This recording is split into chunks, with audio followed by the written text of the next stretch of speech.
ഇതാര് ശ്ശെ.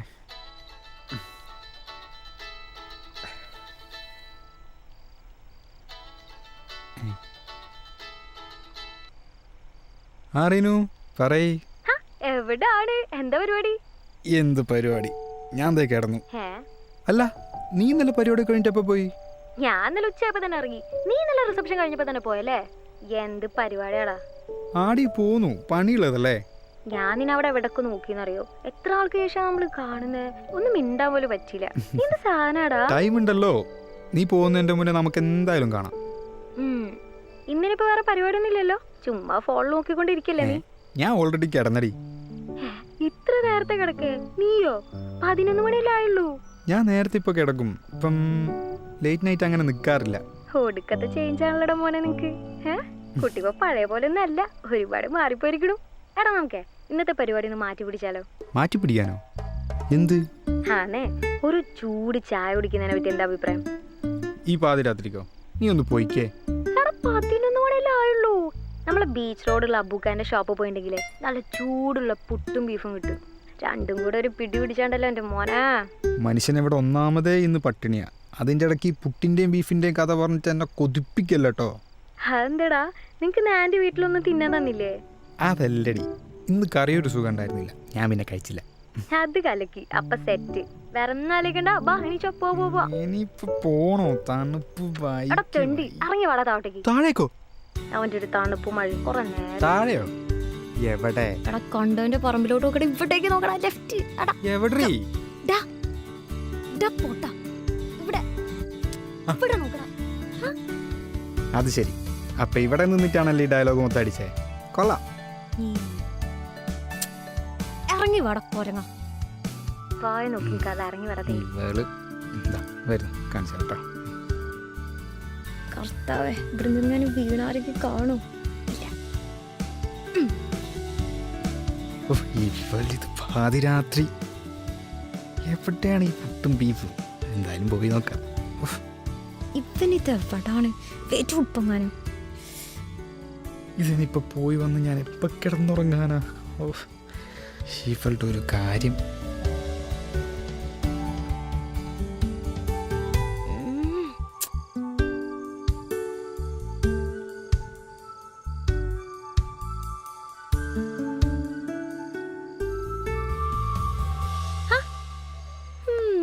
ചേട്ടൻ മുണ്ടൊക്കെ എടുത്ത് നല്ല ലുക്കിലാണല്ലോ. അയ്യോ, ഞാൻ പോയി മാറ്റിയിട്ട് വരാം. ഒന്ന് പോയേ നീ. വാൻ കയറി. അപ്പൻ എണീക്കുന്നതിന് മുന്നേ വീട് പിടിക്കാല്ലേ? അത് ശരി, അപ്പൻ അറിയാണ്ട് ചാടിയതാണല്ലേ? അതെ, ജിമ്മിച്ചനറിഞ്ഞ ഇരുത്തി അങ്ങ് ഉപദേശിക്കും. പിന്നെ വണ്ടി സേഫ് അല്ല, രാത്രി സേഫ് അല്ല, അത് ഇത് എന്നൊക്കെ പറയും. വാൻ കയറി. എന്താ പത്ര ആലോചിക്കാൻ? Okay okay.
ഇവിടാണ് ഞാൻ പറഞ്ഞ അബൂക്കാന്റെ കട.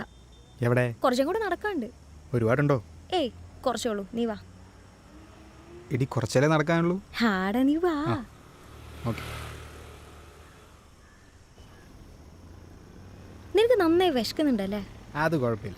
കുറച്ചങ്ങോട്ട് പോയി കഴിഞ്ഞാൽ ഷോപ്പെത്തി. ഓക്കെ. അപ്പൊ നിന്റെ ബൈക്ക് റൈഡ് കഥകളൊക്കെ ഉള്ളതായിരുന്നല്ലേ? പിന്നെ അല്ല, ഞാൻ വിചാരിച്ചു നീ ചുമ്മാ തള്ളുകയാണെന്നാ. അന്ന് നീ പറഞ്ഞപ്പോ ശരിക്കും പറഞ്ഞ എനിക്ക് വിശ്വസിക്കാൻ പറ്റിയില്ല. ഇതൊക്കെ എന്ത്? നീ എന്നതൊക്കെ അറിയാൻ കിടക്കുന്നു? കഴിഞ്ഞ തവണത്തെ ലീവിന് വന്നപ്പോൾ ഞാനൊരു ധനുഷ്കോടി റൈഡ് പോയിണ്ടായിരുന്നു. അവിടെ വെച്ച് പരിചയപ്പെട്ട എൻ്റെ ഒരു ഫ്രണ്ടിൻ്റെ മാരേജാണ് നെക്സ്റ്റ് വീക്ക്, അതും തമിഴ്നാട് വെച്ചിട്ട്. അപ്പം ഇനി അവിടേക്കാണ് നെക്സ്റ്റ് റൈഡ് പ്ലാൻ. അത് കഴിഞ്ഞ് വേറൊരു റൈഡ് പ്ലാൻ. അങ്ങനെ ലീവ് മൊത്തം തീരുന്ന എനിക്ക് തോന്നുന്നത്. നീ ഒരു സംഭവം തന്നെ. പക്ഷെ നിന്റെ ഇൻസ്റ്റാഗ്രാമിൽ ഈ റൈഡിങ് ഫോട്ടോസും കാര്യങ്ങളൊന്നും ഇല്ലല്ലോ. എടാ, ഈ യാത്ര പോകുന്ന സമയത്ത് ഫോട്ടോസ് ക്യാപ്ചർ ചെയ്ത് ഇൻസ്റ്റയിൽ പോസ്റ്റ് ചെയ്യുന്നതിനെ പറ്റിയിട്ട് എനിക്ക് വലിയ താല്പര്യമൊന്നുമില്ല. പക്ഷെ നമ്മൾ ഈ യാത്ര പോകുമ്പോഴുള്ള സ്പെഷ്യൽ മെമ്മറീസ് ഒക്കെ ഉണ്ടാവില്ലേ, അതൊക്കെ ഞാൻ ക്യാപ്ചർ ചെയ്തിട്ട് എൻ്റെ പേഴ്സണൽ ആയിട്ടുള്ള ഒരു ഡയറി ഉണ്ട്, അതിൽ ഞാൻ സൂക്ഷിച്ചു നോക്കും. കുറേ കാലങ്ങൾക്ക് ശേഷം നമ്മൾ എടുത്ത് നോക്കുമ്പോൾ ആ ഒരു മൊമെന്റ് മെമ്മറീസിന് വേണ്ടിയിട്ട്. അത് നൈസ് പരിപാടി കേട്ടോ. ആ മെമ്മറീസും കാര്യങ്ങളും പിന്നെ അത് അടിപൊളിയാ, കൊള്ളാം. പിന്നല്ല, അതൊരു അടിപൊളി പരിപാടിയാ മോനെ. അല്ല, അപ്പം ഇനിയെപ്പോ തിരിച്ചു പോകുന്നേ? കുറച്ച് നാളുണ്ടാവും ഇവിടെ? ഇപ്പൊ ഒന്നും തിരിച്ചു പോകാനുള്ള പ്ലാൻ ഇല്ല. ചിലപ്പോൾ അത് എക്സ്റ്റെൻഡ് ചെയ്യും 1.5 മാസം കഴിഞ്ഞിട്ടുണ്ടെങ്കിൽ. പക്ഷെ എത്രയും പെട്ടെന്ന് അപ്പൻ എന്നെ കെട്ടിക്കാനുള്ള പ്ലാനിങ് ഇല്ല. അതുണ്ടോ?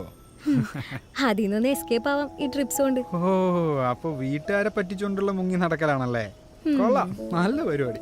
അങ്ങനെയല്ല, അപ്പൻ എന്തായാലും കല്യാണം ആലോചിക്കുന്നുണ്ട്. അപ്പൊ പിന്നെ എന്റേതായ രീതിയിൽ ഞാനും ആലോചിക്കുന്നുണ്ട്. നമുക്ക് നോക്കാം. കൊള്ളാം. ആ, നീ ഒരു കാര്യം ചെയ്യ്, അവിടേക്ക് ഇരിക്കും. ഓക്കെ, ഞാൻ പോയി ഫുഡ് എടുത്തിട്ട് വരാം. ഓക്കെ.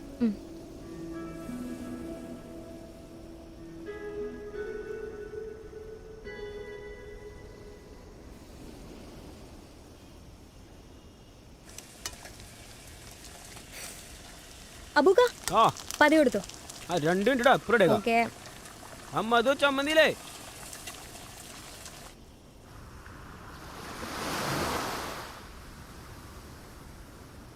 ആ, അവിടെ പിടി പിടി പിടി.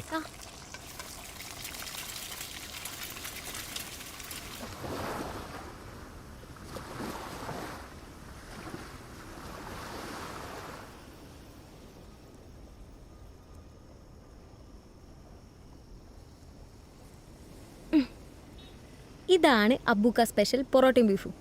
പുട്ടും ബീഫും കിട്ടിയില്ലടാ. നീ ഇപ്പോ ഇതെങ്ങനെ ഉണ്ടെന്ന് കഴിച്ചിട്ട് പറ. കഴിച്ചു നോക്കട്ടെ.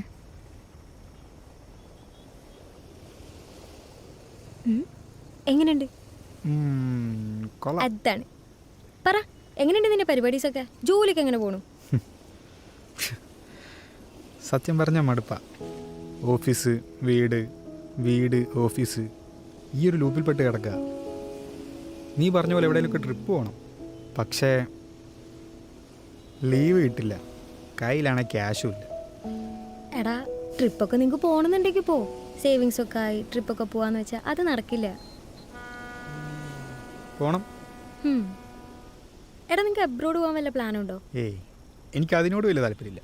എനിക്കിവിടെ ഇഷ്ടം. ഓ, നീ പിന്നെ പണ്ടേ പച്ചപ്പിൻ്റെ ഹരിതാപത്തിൻ്റെ ഒക്കെ ആളാണല്ലോ അല്ലേ? ഇവിടെ തന്നെ കുറച്ചുകൂടെ ബെറ്റർ ജോബ് നോക്കുന്നുണ്ട്. ശരിക്കും പറഞ്ഞാൽ ഇപ്പം ഒന്നിനും തികയുന്നില്ല. ചെയ്യുന്ന പണിക്കുള്ള സാലറി ഒന്നുമില്ലെന്നേ. എനിക്ക് സത്യം പറഞ്ഞാൽ അവിടെ മടുത്തു. ഞാനവിടെ നിർത്തി പോരാനുള്ള പ്ലാനാ. അവിടെ ക്യാഷിനാണെങ്കിൽ ഓക്കെ ആണ്, പക്ഷേ അത് മാത്രം പോരല്ലോ. അങ്ങനെയാണെങ്കിൽ ഇവിടെ ഒരു കോന്തനെയും കെട്ടിയിട്ട് അങ്ങ് സെറ്റിൽ ആവുന്നേ. അല്ല, നീ നമ്മളെ ടീംസായിട്ടൊന്നും കോണ്ടാക്ട് ഇല്ല. അവരോടൊന്നും ചോദിക്കുമ്പോൾ നിന്നെ പറ്റി ഒരു ഐഡിയ ഇല്ല.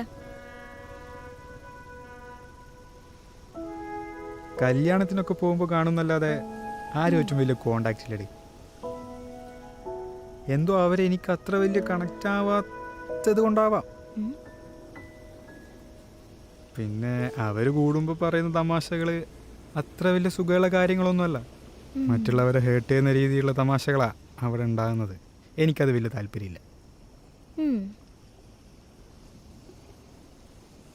അവർക്ക് അവരുടേതായ ഗ്യാങ് ഉണ്ട്, അത്ര തന്നെ. അവരതിൽ കംഫർട്ടാ, അത്ര തന്നെ. ഞാൻ ഗ്രൂപ്പ് ഫോട്ടോസിലൊക്കെ കാണാറുണ്ട്, പക്ഷെ അവരുടെ ഗാദറിംഗ് പാർട്ടീസിലൊന്നും നിന്റെ ഫോട്ടോസ് ഇല്ല. അതുകൊണ്ട് ചോദിച്ചാട്ടോ. അത് വിട്. ശരി, വിട്ട്. പക്ഷെ നീ ഭയങ്കരമായിട്ട് ചേഞ്ച് ആയി പോയിട്ടോ. പണ്ട് കോളേജിൽ ഏറ്റവും വലിയ ഇൻട്രോവേർട്സ് ആയിരുന്നു നമ്മൾ രണ്ടുപേരും. അതുമാത്രമല്ല, അന്ന് ക്ലാസ്സിലെ പിള്ളേരുടെ മുന്നിൽ സെമിനാർ പ്രസൻറ്റ് ചെയ്യാൻ പറ്റാണ്ട് കരഞ്ഞു നിന്ന് നീ ഇന്ന് അത്രയും പേരുടെ മുന്നിൽ വെച്ചിട്ട് ആങ്കർ ചെയ്തു, ഡാൻസ് കളിച്ച്, എന്തൊക്കെയായിരുന്നു അവിടെ. സ്വാഭാവികം. സാഹചര്യം മാറുന്നതിനനുസരിച്ച് നമ്മൾ മാറുമല്ലോ. അന്നൊക്കെ ഫുൾ ടൈം സ്കൂള്, പഠിത്തം, അതായിരുന്നല്ലോ ലൈഫ്. അതായത് നമ്മൾ ഒരു പരിപാടിക്കും വീട്ടിൽ നിന്ന് വിടില്ല, ഒരു കാര്യം ഒറ്റയ്ക്ക് ചെയ്യാനും സമ്മതിക്കില്ല. അങ്ങനെയുള്ള ആ ഒരു സ്പേസിൽ നിന്നിട്ട് പെട്ടെന്ന് അബ്രോഡൊക്കെ പോയി ഇൻഡിപെൻഡൻ്റ് ആകുമ്പോൾ കിട്ടുന്ന ആ ഒരു ഫ്രീഡം ഉണ്ടല്ലോ, അതൊരു സ്പെഷ്യൽ ഫീലാണ്. ആദ്യം എനിക്ക് പേടിയായിരുന്നു, പിന്നെ പിന്നെ ഒന്ന് ഓക്കെ വരാൻ തുടങ്ങി. ഇപ്പം ഞാൻ ചില്ലാണ്. അന്ന് ഞാൻ ചെയ്യാൻ ആഗ്രഹിക്കുന്ന പല കാര്യങ്ങളാണ് ഇപ്പം ഞാൻ ചെയ്തുകൊണ്ടിരിക്കുന്നത്. അതാണ് സംഭവം. ലൈഫ് ഇപ്പോൾ ഭയങ്കര കളറാടാ. നീ ഇപ്പോഴെങ്കിലും ലൈഫ് എൻജോയ് ചെയ്യുന്നുണ്ടല്ലോ. എനിക്കത് ഇപ്പോഴും പറ്റിയിട്ടില്ല. പണ്ടൊക്കെ പഠിത്തത്തിൻ്റെ പുറകെയായിരുന്നു, ഇപ്പം അത് ജോലീൻ്റെ കാര്യത്തിൽ. അതേ ഉള്ളൊരു വ്യത്യാസം. ഒന്ന് ആലോചിച്ച് നോക്കുമ്പോൾ ഓർത്ത് വെക്കാനുള്ള ഒരു നല്ല മെമ്മറീസ് പോലും ഉണ്ടായിട്ടില്ല. എന്തിന്? ഒരു നല്ല ഫ്രണ്ട് ഉണ്ടോ എന്ന് ചോദിച്ചിട്ടുണ്ടെങ്കിൽ അതുമില്ല. പിന്നെ പ്രേമം, അത് പിന്നെ എൻ്റെ ലൈഫിൽ ഇതുവരെ ഉണ്ടായിട്ടില്ല.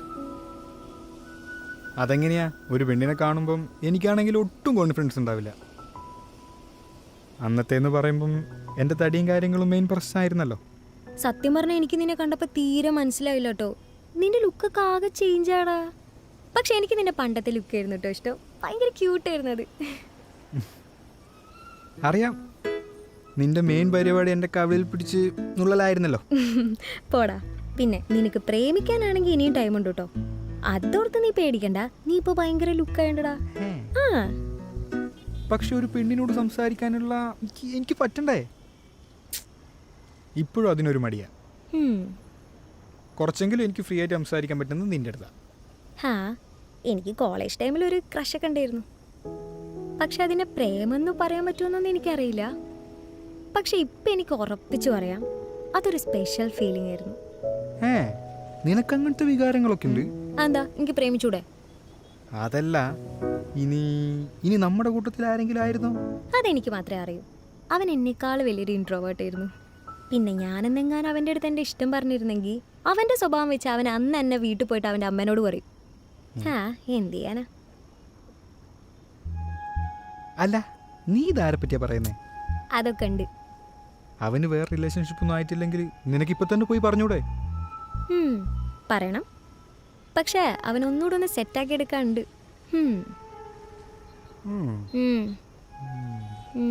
ഞാൻ ആരോടെ കർത്താവ് ഇതൊക്കെ പറയുന്നത്? ഞാനൊരു കാര്യം പറയാം. അവനെ വേറെ പെമ്പിള്ളേരങ്ങാൻ കുത്തിക്കൊണ്ടുവന്നതിന് മുന്നേ കാര്യം പോയി പറയാൻ നോക്ക്. ഹേയ്, ആ കാര്യത്തിൽ എനിക്ക് ഒരു പേടിയില്ല. അവൻ്റെ ഒരു നാച്ചർ വെച്ചിട്ട് അവനൊരു ഗേള് സെറ്റാവാൻ പോണില്ല. ഇവളിതാരെ പറ്റിയാ പറയുന്നേ? ഇനി എന്നെ പറ്റിയാണോ? ഏയ് നീ എന്താ ചിരിച്ചേ? ഏയ് ഒന്നുമില്ല.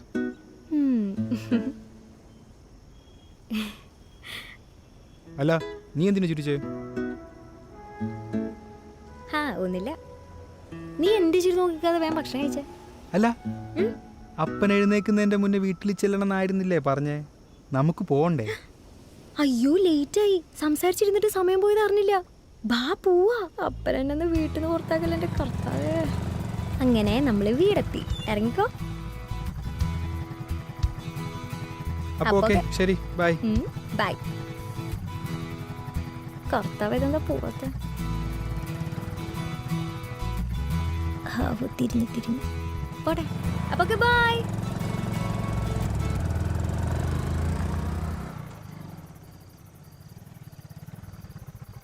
ഓയ്,